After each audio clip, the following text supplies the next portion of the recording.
any type of league like this has all types of positions that are open. Now, you may not be a marketer, you may not be a player, but could you be a timekeeper? If you don't have a special skill set, you can still fit yourself in somewhere.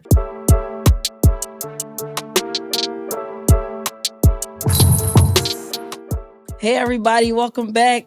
This is The Business of Basketball. I'm your host, Misha Horsey. And today we have our first solo episode with my co-host, Max. What's up, Max? Welcome to Business of Basketball, man. Thank you for having me. I'm glad to be here. So I'm Max Donches. I am a fan of basketball. I've been watching for about a decade now. I've been casually watching since about 2012 and professionally watching since about 2018. I love all areas of sports. I love sports memorabilia and collecting. Just anything that gets me engaged in the world of sports, particularly basketball and football. And I love having these types of discussions. Yeah, and what's so dope about our connection is that, like, I'm a basketball player. I played in college and now I train professional athletes, younger kids. And so I grew up in the world of playing and now coaching. Right. And you grow up in the world as a fan, right? Mm-hmm. And one who knows all the intricate details about basketball. You know, probably more stats than I do. Well, and maybe. so it's just cool that we got to connect in the way that we did. And our synergy was just so natural and organic that I thought that the natural way for me to do solo episodes was to bring somebody on who had the same passion as I did and do for the game of basketball. And today's episode is really interesting because we're talking about the new innovative sort of league that is in women's basketball, Unrivaled. And we've done a bit of research about it. And so I'm excited to just talk about the innovation of it all, the opportunities that exist, and really how can people in their own communities sort of emulate this whole structure and format.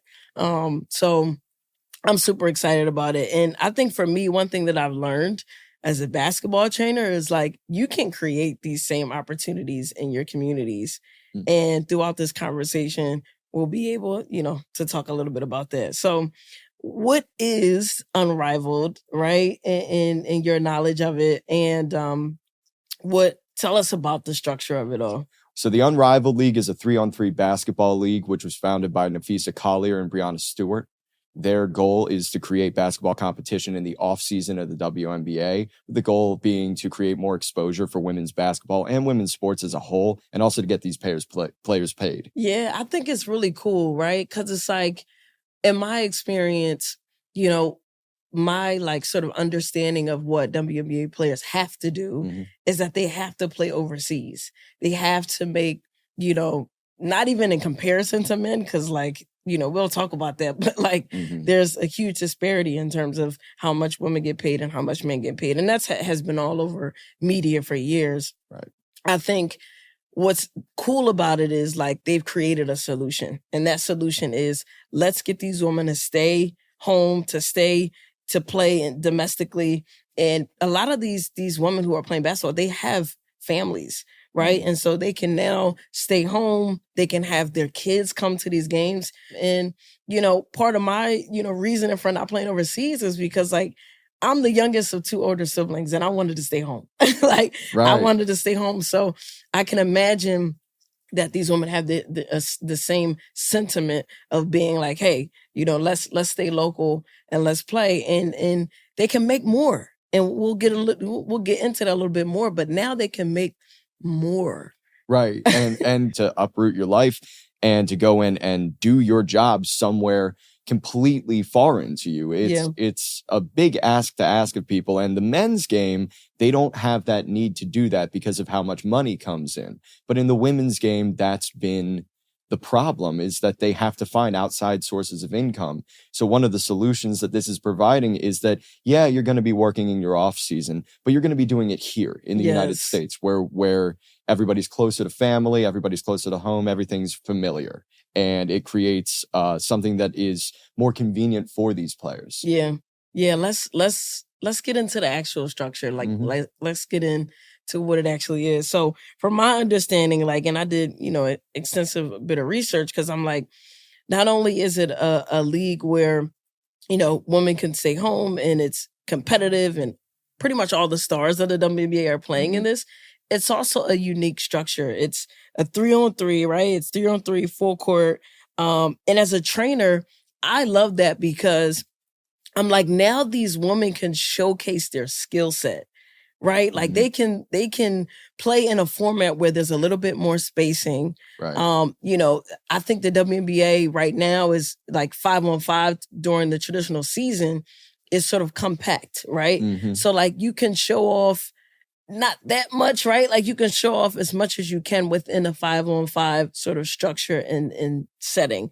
3-on-3 is like, you can showcase a lot. You can maximize your skill set. You can expose your skill set. And there's also opportunity from just more like spacing, more like decision making. And you can really see that playmaking, you know, happen in real time. Yeah. And just if we're talking about, you know, bag talk, right? Like you're not worried about stepping on so many people's toes because there's not as many people on the court. The ability to operate in more space is something that's going to show off more of the individual skill set of these players, more of the handles, more of the shooting ability, and getting into their own one-on-one packages. That's going to be really cool to see, because I think that the way that fans tend to attach to these players is through moments. Yeah. And so to be able to generate those moments in competitive 1-on-1 and 3-on-3 matchups that this league is going to offer, it's going to be really, really good, because for at least the social media engagement side of things, you're going to have such a high volume of clips to put out there of all of the great moments that this league is going to create. It's going to be really good for the fans. Yeah. So it's player-centered model. It's 3-on-3 structure. Do you think this is a smart move? Do you think, like, why do you think they didn't go 5v5 versus, you know what I mean? Well, you know what?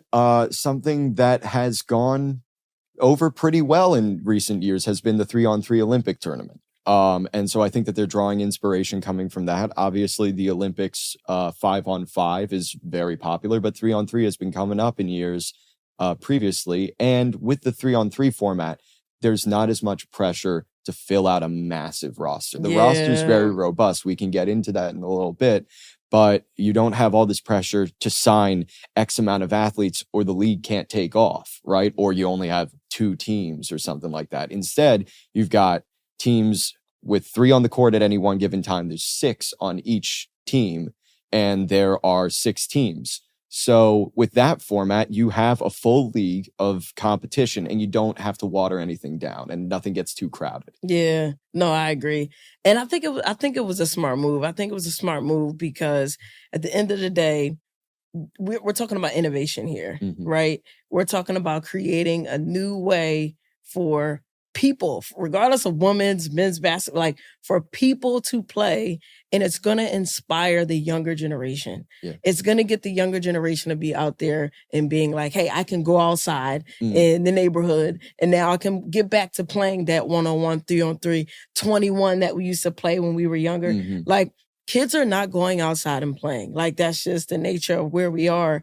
And I think it'll just inspire the younger generation to come outside and play. And so I just think that this is a cool way to create excitement around the game and excitement around women's basketball. Yeah. You know? And the same thing goes for women who play any sort of sport. Seeing representation out there or seeing opportunity, it gets women invigorated. There's this sense a lot of time with people that like, oh, women don't care about sports as much. And that's not really true. Women want to play sports just as much as men. Even speaking personally, my sister is a flag football player for a long time. Flag football has been getting a big boost recently because of the NFL and the interest that the NFL has put in it. So when you put opportunity out there, people want to do these things and women want to do these things. And so representation and opportunity, right? Yeah. Those are the big things that create just this wonderful change that we see that the women are taking into their own hands right now. Yeah. And it also goes to show when people invest, right? When people invest in women, when people invest in women's sports, there's so much opportunity, like you said, that can come from it. Being as though from whether it's in your community, right? Or whether it's just like professional opportunities. This podcast is about the opportunities to find within the game of basketball. And, you know, being able to be innovative in this way just can give you a whole different outlook on what you can do, right? In your community. Let's talk about the economic impact of all of this stuff, right? Like you have some investors and things of that nature. So what do you think this does economically for women's basketball? This is like the beginning of the redistribution of wealth era for women's basketball, right? So for a long time, going back through the history of the WNBA has existed off of subsidies from the NBA. And that's been a wonderful thing, but it's not the goal, right? And so in order to retain, if they retain their own audience, which they have been in recent years, and grow that, they start landing their own deals independently of the NBA. Well, then we can reach a place where the WNBA doesn't need to be some subsidized thing, or that women's sports doesn't need to be subsidized, but that they stand on their own, right? And that's the really important thing. We've seen this with this recent year as the class of 2024 got drafted, right? Angel Reese and Caitlin Clark and Cameron Brink. Like this was really, really big for the league. You've got Paige coming up. You've got, Juju Watkins is on the rise, right? And the more and more hype that these players can create, and the more and more hype that these women can create by creating their own businesses, their own leagues, whatever it is, their own brands, women's sports can stand on their own, hopefully. Yep. And I really, really hope to see that in the near future. And I think that that's what this is building towards. Yeah, I also think another type of like positive impact is that there are more. Now there's going to be more international roster spots open for Americans. In our, recent episode that we had when I spoke to the professional basketball player who currently plays overseas, she mentioned that there's only limited spots available for American basketball players who play internationally. So now you have those star players, right, that are out there. And now you have them playing domestically. So now you have more spots open. And so again, we talk about this theme of opportunity. Now there's more opportunities for players at different levels, right? And you see foreign players coming over, and somebody who had a very similar experience to you that I saw an interview with, Satu Sabali.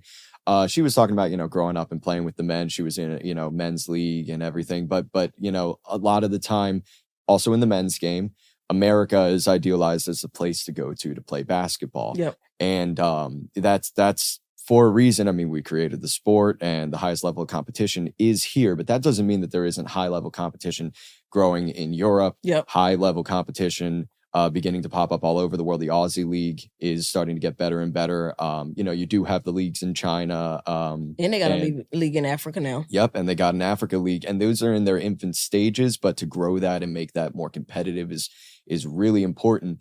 And so as much as we think about import talent, now we get to export talent, because there's more roster spots available over in Europe, over in Africa, over in Australia, because of this re-domesticated basketball product during the WNBA offseason. Yeah. Right? So it's really, really cool, because now we get to send some of our talent overseas to grow the greater basketball community and in the women's community specifically. Yeah, for sure. I think it's really dope. I one thing that I saw too within the structure of the league is they have a one-on-one tournament, right? Like where, the player who wins the one-on-one tournament gets $250,000. Yeah. Like that's huge, right? And obviously, that comes from the investors who are able to invest in this league. But like, can you imagine playing... I don't care. Listen, for $250,000, I'm playing LeBron James. Right. Yeah.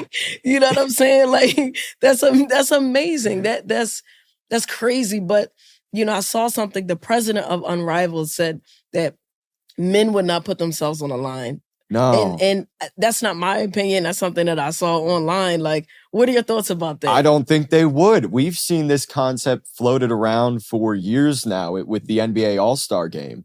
They've been trying to get this, or at least the fans have been trying to propose this as an alternative, because the All-Star Game, one of the complaints that comes in, much like the Pro Bowl in football, is like, this isn't real competition, and we wish that there were stakes. And people have, proposed this. What if they did a one-on-one tournament for about 5-6 years now? It just doesn't happen. And I think it's because ultimately, if LeBron got crossed up by Maxey, what does that say? Nobody would ever hear the end of it. Right? Exactly. If AD fell down and grabbed his knee, right? And we're not praying on that for anybody, but you know what I mean? Yeah. And I don't know if the men would really, really do that. We see off-season activities for a lot of these guys, and they go to different leagues like the Drew League. But it's never one place that all of these guys go to compete against each other when they're not in the middle of the season. So I don't think men would put themselves on the line like that. But I think from the women's game perspective, they have an opportunity to gain a lot. Yeah. And they're not really going to lose anything. Yeah. There's nothing to really be lost by taking a shot. But there's so much to gain. Like I said, the social media engagement that this could generate. So the storylines that you think about, right? Yeah. You could old storylines playing out on camera, right? You got, you've got all different types of matchups that are possible. And there's only going to be one winner. That person's going to get a lot of clout within the community, right? So it's a really good concept. Yeah, man. Let's talk about the business, man. Let's talk about, the sustainability and the opportunity to be profitable with this stuff. Yeah. So I believe, what I saw somewhere is that they had an $8 million salary pool. Yeah. From, and they had a $35 million in investments. $35 million in investments, $7 million in the initial seed round. Yeah. And the names that are a part of this are like really, really big. And some of them complete game changers in and of themselves, not even just from the money that they invested, but who it is. Yeah. You have Giannis, you have Michael Phelps is a part of this. And then you have Juju Watkins owning equity in this company as a sophomore in college. Let's pause right there, because at the end of the day, when I was in college, all I was thinking about was like, what's my next meal going to be? Like, I'm not thinking about investments. And that's the beauty of today's time. Like one could now invest and build their wealth in college. That, in my time, it was unheard of. Right. Unheard of. As a college basketball player, I was like, look, I'm trying to do good in school so I can stay on the court. And then, where's my next meal? And that's it. I'm not thinking about investments. And it's just like the beauty of basketball, like the audacity to have, right? Just from this sport, the opportunity from someone in college, she's a sophomore now, right? A sophomore in college to be able to think about building wealth. Like building real wealth is amazing. This is why I love the sport so much. Yeah. It's so cool, man. I think that's awesome. So tell me more about the investors. Who else is on there? Well, so we've got Lindy Henry, who is she is a managing partner at Fenway Sports Group. She's also a co-owner of the Boston Globe Media. You have Dawn Staley as a part of this. Dawn, Philly, what up? Yep. You've got Rip Hamilton. Yes. Joe Ingles, Alex Morgan, shout out to U.S. Women's Soccer. Tyus and Trey Jones, both NBA players. You've got John Skipper, the former president of ESPN and DAZN. And you've got Carmelo Anthony also on this thing, right? So those are some names. And there's a lot more people that have invested in this, but those are just some notable names in the basketball community. That's Carmelo Anthony believes in your product. That's gotta feel incredible. It's huge. One thing that the president was saying in interview, he's like, listen, in order for this to work and in order for people to invest in this idea was that we had to get the stars. So having Breanna Stewart, having Aaliyah Boston, having Angel Reese, having Cameron Brink, having these players, was like, okay, that was the initial buy-in was who was playing. So that was very intentional for them to be like, hey, let's get these star players. So you have we have Under Armour, we have Miller Lite, we have State Farm, all these huge corporations. Yeah, Sephora. These huge corporations investing in this idea. Now it helps these women get paid in the way that they do. All it takes is people to believe. And look at what we can do. Yeah. And just with some belief in investing. So to segue from there, one of the opportunities that NIL provides is obviously the ability to brand yourself. Yes. And specifically within the context of Unrivaled, we have something somewhat unprecedented. They have a campaign out called The Future is Unrivaled, which is a marketing campaign. And it is headlined by none other than Paige Beckers and Flau'jae Johnson. Now, those two are in college right now. Yep. They are signed on to this league to do merchandise rollouts, to do any type of advertising. Their face is right there. Yeah. They're still in college. And this is a league created by WNBA players, for WNBA players. And these two college athletes are the face of their marketing. Mm-hmm. What an opportunity that is, right? You know what it does? Again, if we can go back to the younger generation and we talked about representation, if these young girls are looking at the opportunities now, there'll be less of your burnouts, right? There'll be less of girls. I think it was like statistics saying that like there's a high percentage of young girls by the age of 13 who quit basketball. That narrative is going to change because of the exposure and opportunities that now exist for women in basketball. You know what I'm saying? Right. So I think it's huge. And bet on women. Like I'm going to always say that. Like obviously, you know, I'm a woman, I'm investing in basketball. I'm in basketball. I was a former player. But there's receipts, right? There's like examples of what can happen when you bet on women, when you invest in women, right? Like it's shown right now on display, like what that means to this country, what that means to young girls, to the generation, right? Like it means so much. And so, you know, I think that was great. I think them betting on the young college players who they're great basketball players. Oh, yeah. They've built a brand for themselves. You know, you're signing a deal not just with the Unrivaled League. You are, in essence, signing a deal with all of their contributors, all of their partners, and all of their advertising partners. Yeah. So to be in the middle of all of that space and to understand the corporate landscape the way that these women do, it's a really, really valuable life lesson because there's only ways to build on this. Yeah, for sure. Their brands are going to get bigger and bigger with time, and women's sports are going to get bigger as a whole because of it.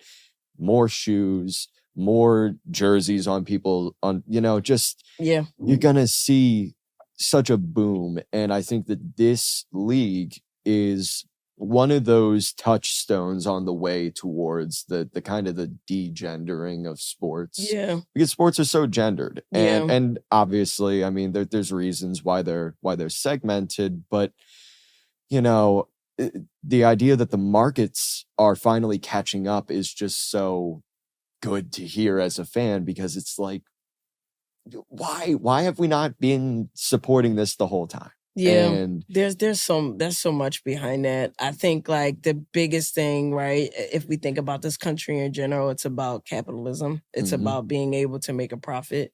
And so if they didn't feel like women's basketball is marketable, then they're not going to invest in it, right? And so now there's more visibility.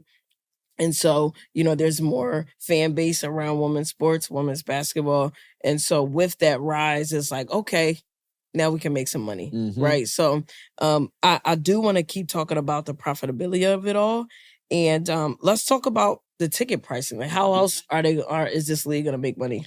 Yeah, so ticket prices, they're ranging from anywhere from $100 to $1,200. It's all floor level. You've got VIP tickets. Those are your $1,200 level. But it's all floor level, a close environment. Think similarly to the NBA bubble. Everybody's up close. And a lot of these events are really well sold out so far. You've got the opening game. When I checked on the 7th, there were about 5 tickets left. So, you know, you've got, there's a lot of buzz and they're selling out. So think every ticket's about $100 to $1,200, depending on where they're sitting. There's a couple of thousand seats out there. So they're making money that way. They're also making money off of their TV deals. And this is really big. It's a lot of time you've seen women's sports on ESPN2 at 3:00 p.m. or something like that. No. They are on TNT prime time, 6 to 7 o'clock Eastern Standard Time, roughly 4 o'clock Pacific.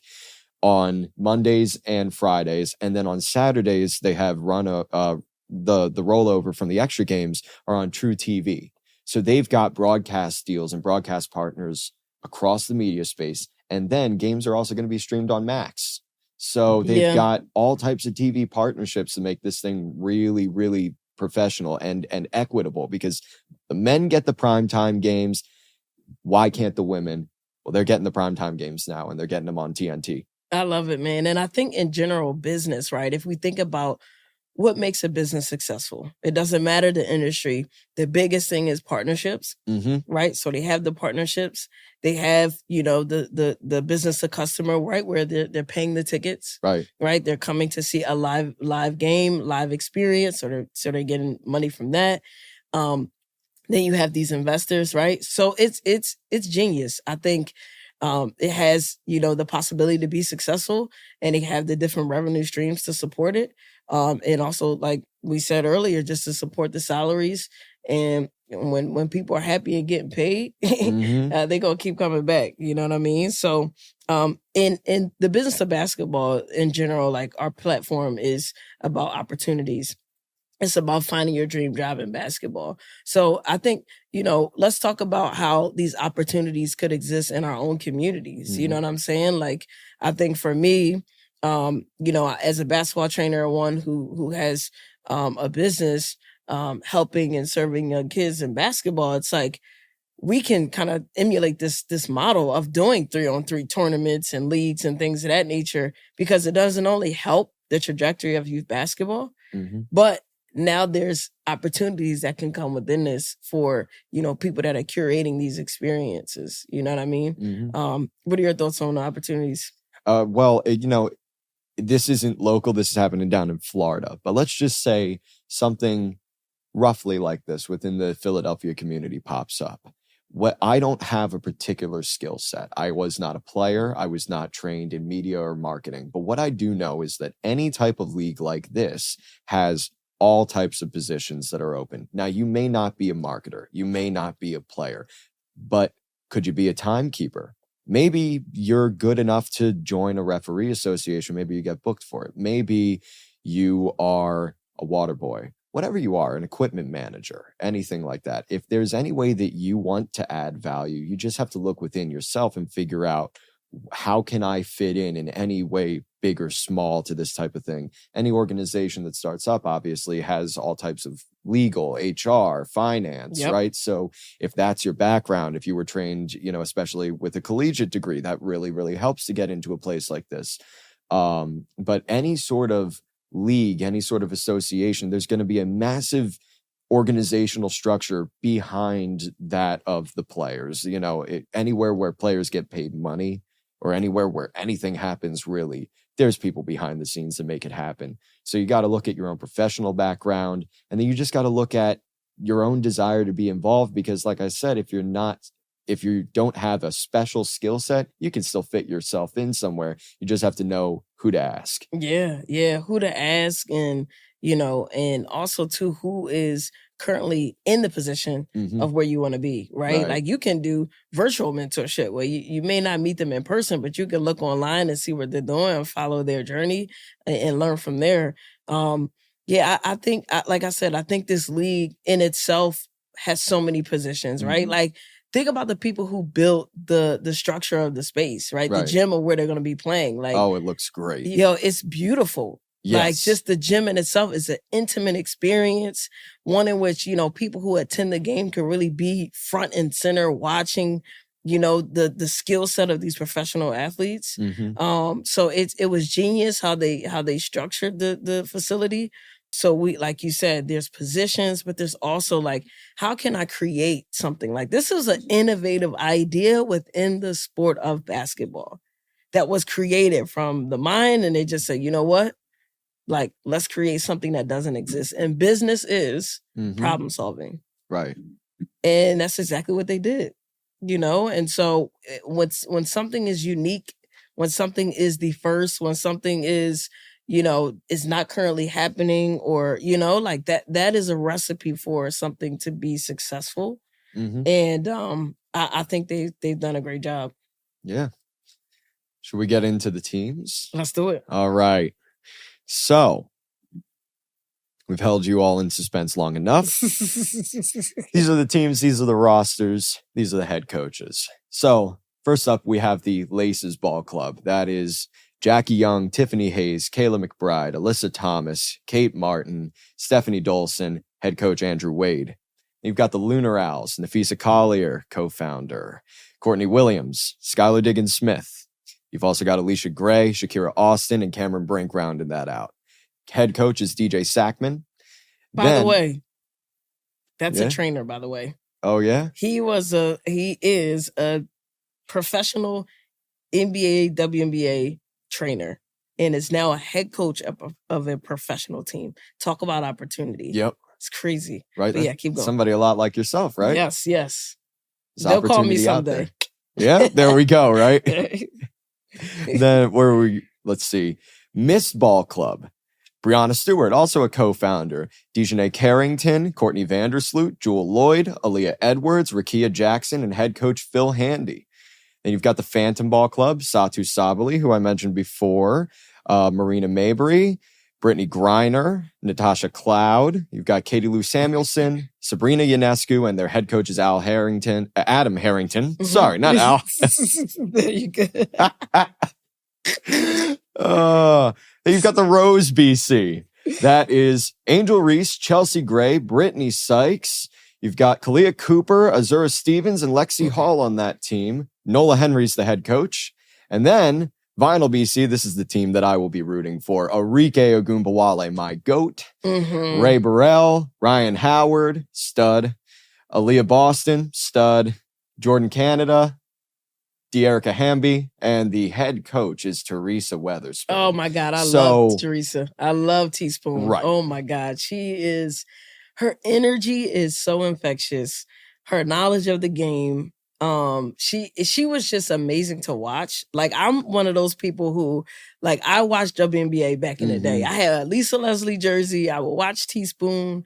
I emulated my game off of Dawn Staley. Like, I legit watch WNBA. We've been here. The WNBA has been here. And just to now be able to see, basketball on this stage, but also, like I said, like, you get to now see the skill sets more than ever, right? Like, just like I said, the structure of the game, like, you can see them now being able to, like, have more spacing. And so now they can get their thing off. Like, you know what I'm saying? It's going to be crazy. So, as a fan, as a former player, as a coach and trainer, I'm excited to watch the level of basketball. Oh, like, yeah. I'm super excited, man. Yeah, this is some high-level competition. All of those names are people that have achieved a lot in the women's basketball space. Yeah.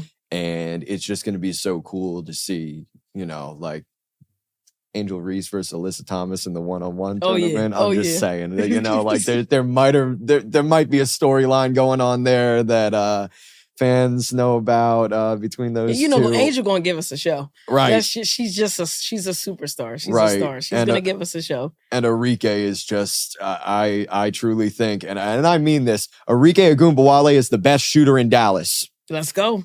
Hey, I want to take that for whatever you want it to mean. I want to see y'all in the comments. I can't wait for the comments to come out and be like, like this conversation, right, is about, let's develop conversation around this idea. Let's develop conversation about women's basketball.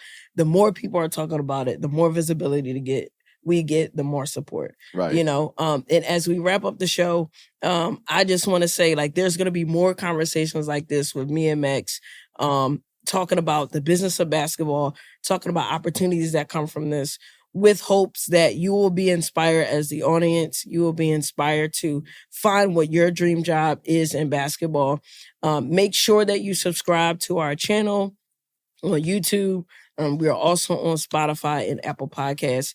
And when you do watch, if you're watching it on YouTube, make sure to comment what your thoughts are about this league. Comment if you feel like this is going to be successful, if it's smart. What implications do you think it has on the WNBA, which I don't think it will. But let us know. Let us know what your thoughts about it. Max, thank you for being here. Thank you for joining on as my co-host. on our solo episodes. All right. It's been a pleasure. Thank you so much for having me. Let's get it. So again, subscribe to our channel. Tell a friend to tell a friend. If they are looking to find their dream job in basketball, join us on the business of basketball. I'm Misha Horsey. See you on the next one.